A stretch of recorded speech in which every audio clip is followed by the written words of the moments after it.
Tesla's reign of innovation has taken a stunning turn. In a twist few could foresee, protesters have taken to the streets, defacing supercharger stalls and blocking access to sleek showrooms. Social media exploded with raw footage of disgruntled former fans, once proud owners of these futuristic vehicles, now rallying for refunds and redemption.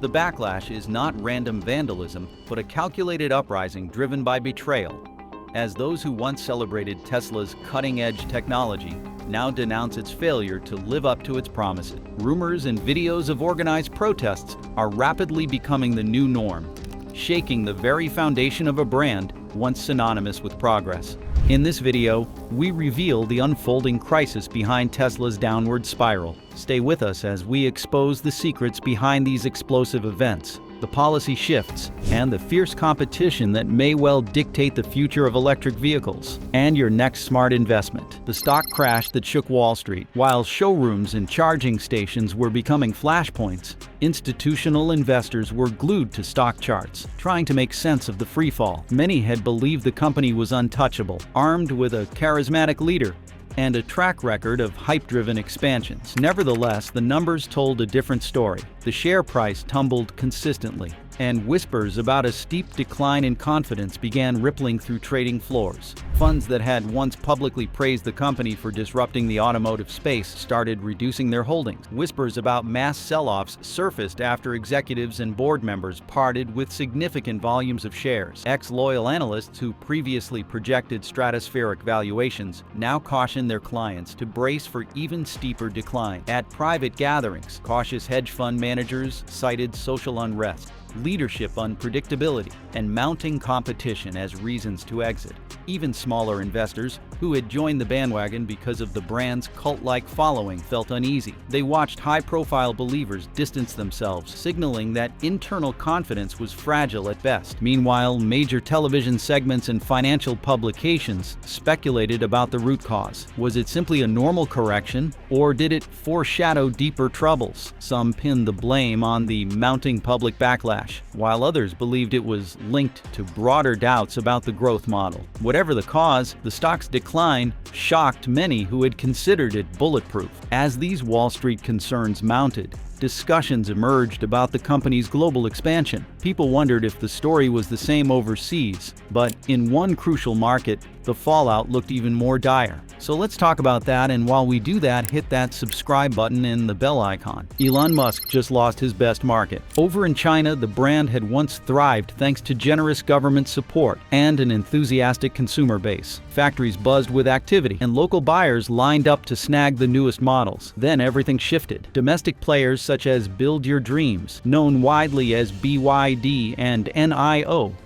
began refining their electric vehicle technologies, pushing innovation at breakneck speed. Soon, local headlines declared the homegrown champions were outpacing the foreign challenger. Buyers on Chinese forums praised sleek designs, faster charging capabilities, and more competitive pricing from local brands. Officials also took note. Policies that had once wooed foreign manufacturers into building facilities suddenly favored domestic champions. Tariff structures and supply chain priorities adjusted, reducing the foreign brand's price advantage. Some speculated that the government, always eager to boost national success stories, saw an opportunity to cement these new players as market leaders. Against this backdrop, the foreign brand found itself sidelined. Former supporters, once proud to drive a symbol of global electric revolution, were swayed by offers that seemed more tailored to local preferences. Some pointed out that the foreign manufacturer had shared vital know-how, which domestic firms used to refine their own product lines. Critics argued that the brand had effectively ceded its own competition. With each passing day, market share slipped away. The writing on the wall was clear. The region that had once been the biggest growth engine had turned cold. This sudden pivot left executives scrambling for a new strategy. But a bigger issue was also festering in the brand's home country. The American dream turns into a liability. Back in the United States, the mood had also soured. Many early adopters had political leanings that focused on climate change and progressive values, and they took pride in buying electric vehicles as both a lifestyle choice and moral statement. Yet the company's leader had made divisive comments, aligning with positions that alienated large segments of the loyal customer base. Overnight, something once seen as ethically forward now carried partisan baggage. Stories surfaced of people canceling reservations because they felt the product no longer represented their ideals. Meanwhile, changes in federal policy under the new administration made it even harder for prospective buyers to justify the purchase. Tax breaks and incentives once viewed as a big advantage dwindled, and mainstream consumers noticed that other automakers were stepping into the spotlight with fresh electric offerings. Suddenly, the brand's dominance looked shaky, not just because of the protests and stock meltdown, but because it was losing the cultural high ground that had propelled its growth in the first place. Disillusionment set in. Individuals who had evangelized the vehicle's virtues now questioned the leader's public stances. Some went as far as returning their cars, citing a moral misalignment with the brand's new direction. On social platforms, owners posted about feeling betrayed, especially those who had eagerly supported the cause of sustainable transport with a side of tech optimism. The shift was quick and intense, echoing a sentiment that had already erupted in other places. Pressure mounted from all sides, with consumer attitudes shifting and entire markets pivoting. The brand faced the reality that what once fueled its meteoric rise was now inflicting significant harm. This convergence of public outrage, investor skepticism, and international competition signaled a crisis that would only deepen. Boycott Tesla is going viral. It started as a hashtag, something easy to scroll past, but it didn't stay that way for long. What used to be a tech-savvy fan base of loyal Tesla owners is now an organized resistance movement, actively working to tank the brand they once idolized. And this time, it's not just about angry tweets or critical YouTube videos. It's an economic attack, calculated, strategic, and brutally effective. Across Facebook groups, Reddit forums, and TikTok collectives, former Tesla owners are launching resale campaigns to intentionally crash the used car market. Some are listing their Model 3s and Model Ys at absurdly low prices, not because they want to sell quickly, but to flood the resale platforms and push values down. The plan is simple: make owning a Tesla look like a terrible investment, and it's working. In just a few weeks, the average resale value of used Teslas has plummeted. Dealerships are now offering thousands less than they did only months ago, and private buyers are steering clear altogether. What makes this movement so effective is its decentralization. There's no single leader, no face of the campaign. It's a million micro actions adding up to macro damage. Influencers post "Why I Sold My Tesla" confessionals. Former fans now repost every Elon Musk controversy with added venom, and resale sabotage tutorials are racking up hundreds of thousands of views. It's coordinated chaos with one clear objective: sink Tesla's reputation before it has a chance to recover. But here's where things get even more dangerous for Tesla. This isn't just public frustration, it's an economic force. The company's brand value is tied to perception, and that perception is crashing faster than its stock price. Banks are reevaluating the collateral value of used Teslas. Leasing companies are adjusting depreciation rates, and average consumers, they're watching resale graphs nosedive, thinking twice before clicking "Reserve now." And yet, the biggest shock is not how angry these former fans are. It's how organized they've become. They are not just leaving quietly. They are trying to take Tesla down with them. Which brings us to the one person at the center of this unraveling: when the CEO becomes the brand's biggest risk. For most companies, the chief executive officer is a backroom strategist, someone who shapes policy from behind the scenes. But Tesla never followed that rule. From the start, Elon Musk was not just the chief executive officer. He was the brand. His vision, charisma, and unpredictability built a fan base that treated Tesla like a movement, not a product line. But now that same visibility is turning into a liability. It began subtly, a controversial tweet here, a political remark there. But when Musk took to social media to repeat conspiracy theories about Ukraine, everything changed. European buyers, particularly sensitive to the realities of war in their backyard, reacted with immediate disgust. Musk's remarks echoed Russian propaganda, almost word for word, and that did not go unnoticed. Suddenly, owning a Tesla was no longer just a tech statement. It became a political one. And for a brand built on environmental progressivism, that was catastrophic. Liberal suburban buyers, once Tesla's core customer base, felt betrayed. These were people who bought Teslas because they cared about the planet. Now they were being associated with a billionaire who appeared to sympathize with authoritarian regimes and spouted misinformation on international conflicts. Tesla's image problem isn't just about alienating buyers. It's about destroying emotional loyalty. For years, Musk's charm offset Tesla's problem: delayed delayed orders, software bugs, quality control issues. Fans overlooked it all because they believed in the man behind the machine. But that faith is cracking. His erratic behavior, polarizing endorsements, and open alignment with far-right political ideologies are making people ask a very uncomfortable question. Is Elon Musk hurting Tesla more than he's helping? Brand experts are starting to weigh in, and their verdict is brutal. Tesla's strongest asset, its connection to Musk, is now its biggest risk factor. And unlike a product flaw or a market trend, this problem cannot be engineered away. Musk's personal brand is inseparable from Tesla's public image. That means every tweet, every interview, and every headline has direct consequences for sales. And in a world where perception drives purchases, Tesla is losing its magic. That magic, the sense that Tesla was the future, has now shifted to something else entirely. A cautionary tale. The EV market Tesla helped create is now killing it. Tesla was supposed to be untouchable. It built the world's most desirable electric vehicle, crushed legacy automakers on innovation, and turned Elon Musk into a cult hero. It didn't just sell cars, it sold revolution. But today, that revolution has turned on its creator, and the companies that once scrambled to catch up, they're now using Tesla's downfall as fuel for their rise. Board executives have turned Tesla into a corporate warning sign. In internal meetings, they point to Tesla's culture of overpromising and under-delivering, using it to train their teams on what not to do. General Motors, once mocked for its slow pace, is now proud of its boring, methodical strategy. Let Musk chase headlines, they say. We'll chase market share. And Hyundai? They're quietly rolling out affordable, fast-charging, high-range EVs without a single meme or meltdown. The irony? Tesla created this monster. It showed the world that electric vehicles could be fast, fun, and profitable. It dragged the auto industry into the future, kicking and screaming. But in doing so, it trained its enemies too well. Every lesson Tesla learned through failure, cost, range, infrastructure, consumer psychology, became open-source knowledge for its rivals. And now those rivals are executing better, faster, and with fewer distractions. The Elon effect, once Tesla's greatest asset, has become its greatest liability. Every time Musk tweets about politics, Ford's PR team breathes a sigh of relief. Every time a Tesla recall hits the headlines, Hyundai gains another cautious first-time EV buyer. Every price cut Musk announces, GM watches it happen, like a predator tracking wounded prey. Tesla's loss isn't just happening on spreadsheets, it's playing out in hearts and minds. 10 years ago, buying a Tesla meant joining a movement. Now it means making excuses to your friends, to your coworkers, to your conscience. And while Musk insists Tesla still leads the race, industry insiders know the truth. The lead is gone and the pack has caught up. And it's not just about tech anymore. Musk's erratic behavior, political rants, and polarizing stunts have alienated Tesla's original base.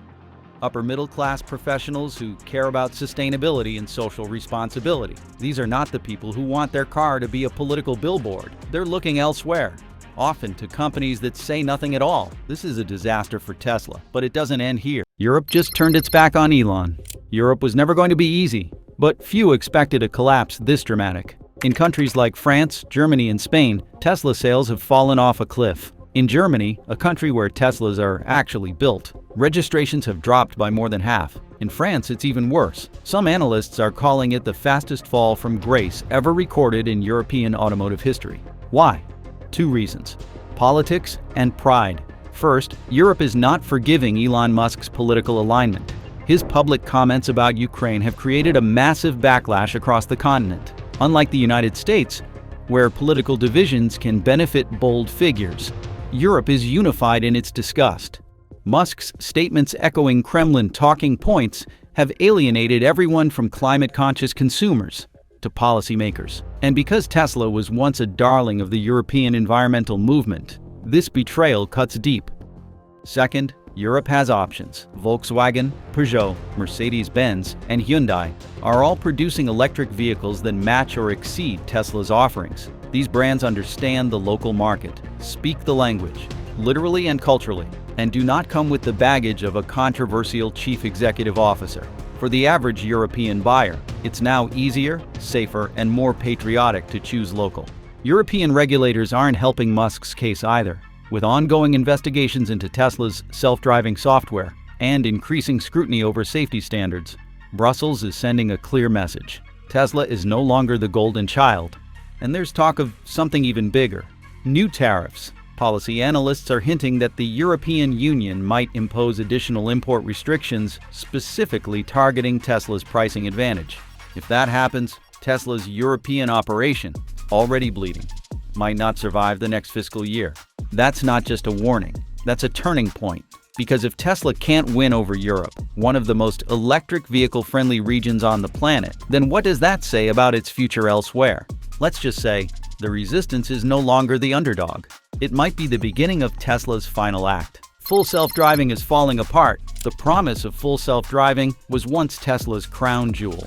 Elon Musk claimed that autonomous driving would turn Teslas into money-making machines, even as owners slept. But that future is now crashing into reality. One accident, one lawsuit, and one federal investigation at a time. In the past, Musk's grand visions often bought him time. Now they may be costing him everything. Across the United States, regulators are circling like hawks. The National Highway Traffic Safety Administration, known in full as the National Highway Traffic Safety Administration, has opened multiple probes into Tesla's autopilot system. Meanwhile, the Department of Justice, spelled out as the Department of Justice, is conducting its own criminal inquiry. The reason? Real-world crashes that involve fatalities, cars running red lights, hitting emergency vehicles, or misidentifying objects, all with autopilot or full self-driving engaged. What makes this worse is Tesla's refusal to accept fault. Families of victims have filed high-profile lawsuits, claiming they were misled about how safe the system really was. Lawyers argue that drivers were promised something nearing autonomy, but were given a beta product that demanded superhuman attention. In courtrooms from California to Florida, testimony paints a disturbing picture, one in which software is sold as safer than it really is. Even inside the company, there are whispers of concern.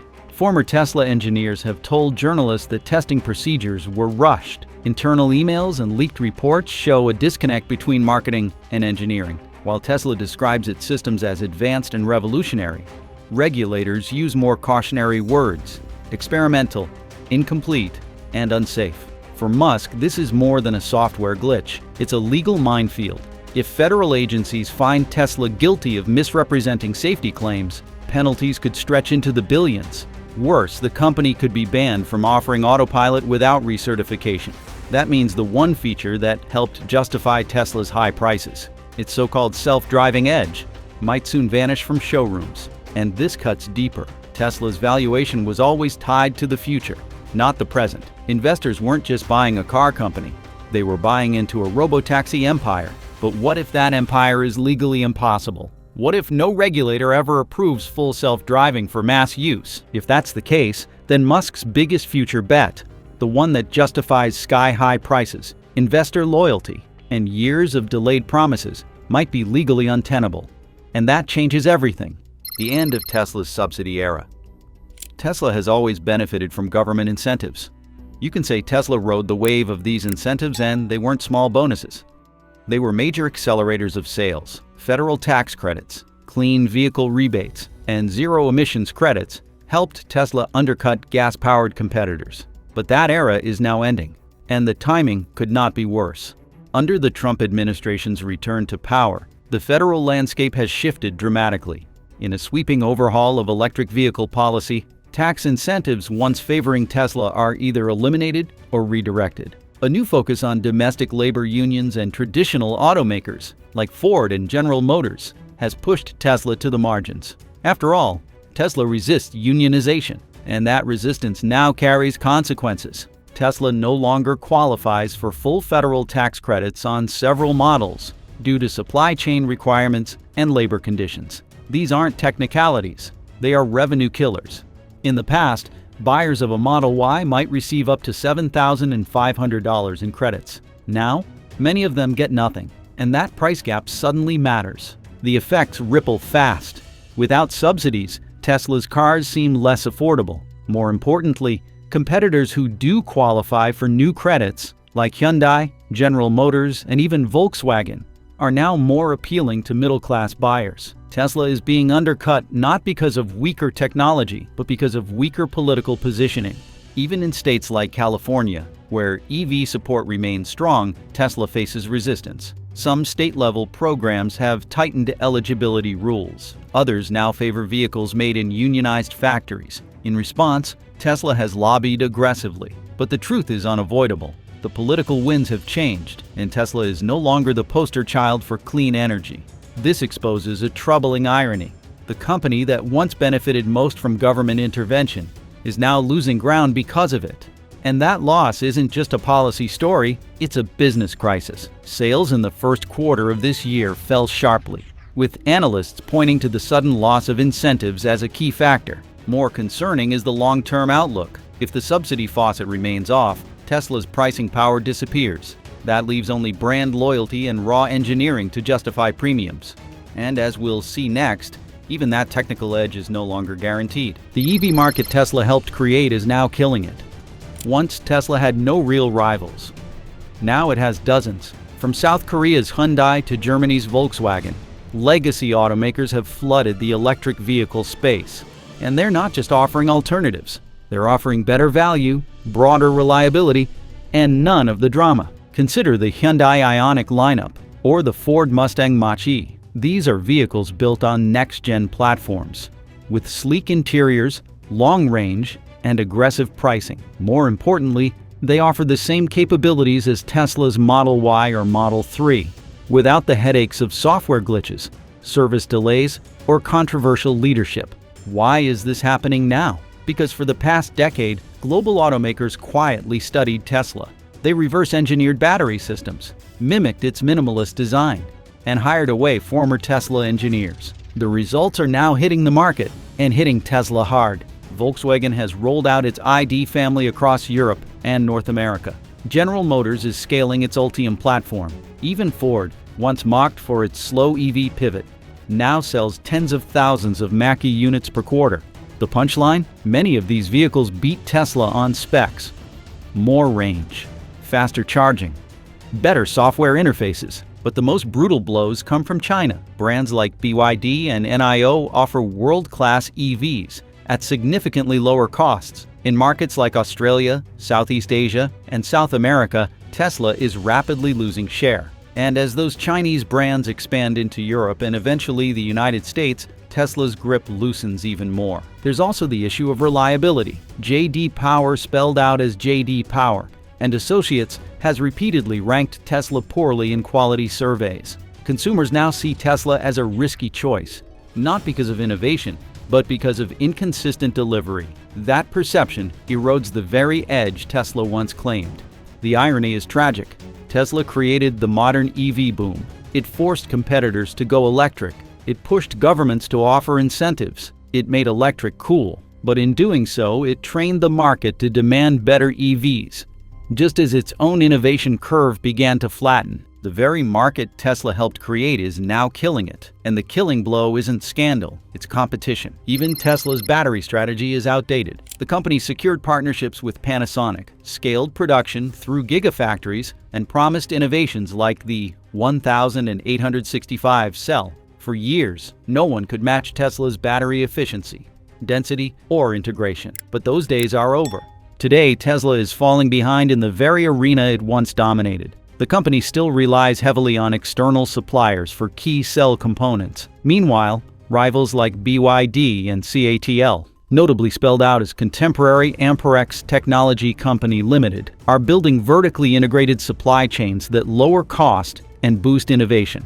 BYD, for instance, has developed blade battery technology that's safer, cheaper, and easier to manufacture at scale. CATL's sodium-ion and lithium iron phosphate offerings are already appearing in global vehicles. These technologies are not just theoretical. They are on the road now. Tesla's much-hyped 1460 cell has seen repeated delays.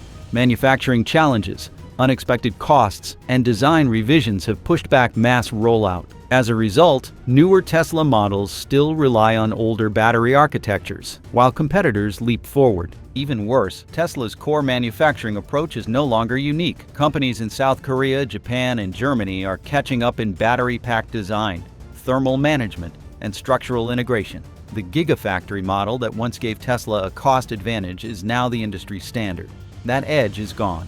Supply chain constraints make things worse. While Chinese companies lock in rare earth deals in Africa and Southeast Asia, Tesla struggles to secure steady supplies of lithium, cobalt, and nickel. These materials are critical. Without them, production slows and costs rise. Tech analysts warn that Tesla's battery strategy lacks flexibility. It's too reliant on external partnerships, too slow to pivot, and too invested in proprietary cells that haven't proven scalable. Compare that to BYD, which controls everything from raw material to final pack. The result? A widening technology gap. Tesla is no longer the battery leader. It's just one of many EV makers trying to stay relevant. And that has implications not just for car range, but for Tesla's entire production model. For a company that built its brand on innovation, the realization is sobering. Tesla is behind the curve on the very tech it once pioneered. And in the fast-moving world of electric vehicles, that may be the most dangerous weakness of all. Now, you might think, Tesla's story isn't over yet, and it isn't. But its future hangs in a delicate balance between relentless innovation and emerging vulnerabilities. Do you believe Tesla can reclaim its glory, or is this the end of an era? Right now, share your thoughts below and join the conversation.